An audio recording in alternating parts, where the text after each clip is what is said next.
अण्णासाहेब पाटील आर्थिक विकास महामंडळाच्या धर्तीवर धनगर व एनटी प्रवर्गातील तरुणांना बिनव्याजी कर्ज तात्काळ मिळावे। पंढरपूर शहरात अहिल्या भवन उभारण्यास शासन जागा उपलब्ध करून डीपीटीसीतून 5 कोटी निधी मिळावा। पुण्यश्लोक अहिल्यादेवी होळकर घरकुल योजनेची भूमिहीन दाखल्याची अट रद्द करण्यात यावी आणि ही योजना तात्काळ सुरू करावी यासह इतर प्रमुख मागण्यांसाठी जिल्ह्यासह राज्यभरातील धनगर समाज आक्रमक झाला होता। आंदोलनाचा इशारा दिला होता, परंतु परवा जिल्हाधिकाऱ्यांनी यावर तोडगा काढत 2 मागण्या मान्य केल्या। तर आज मुख्यमंत्री एकनाथ शिंदे यांनी सर्व मागण्या मान्य करत राज्यातील धनगर आणि एनटी प्रवर्गातील तरुणांना बिनव्याजी कर्ज देण्याची घोषणा केली। आगामी होणाऱ्या मंत्रिमंडळ बैठकीत याला मंजुरी देऊन यावर तात्काळ सरकार आदेश काढेल असे आश्वासन मुख्यमंत्री शिंदे यांनी दिले। त्यामुळे धनगर समाजाने शेळ्या मेंढ्यासहित विठ्ठल मंदिराला प्रदक्षिणा घालणार असल्याचे आंदोलन स्थगित केले असल्याची माहिती अमोल कारंडे यांनी दिली। मुख्यमंत्री एकनाथ शिंदे हे विठ्ठलाच्या महापूजेला येण्यापूर्वी आमच्या मागण्यांची पूर्तता करूनच यावे, अन्यथा आषाढी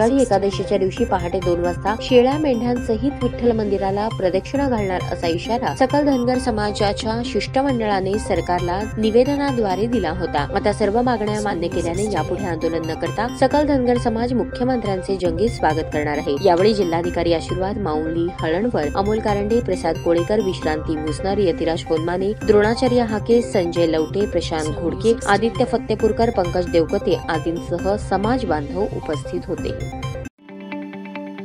ताज्या बातम्या पाहण्यासाठी प्राईम महाराष्ट्र न्यूज चॅनलला सबस्क्राईब करा।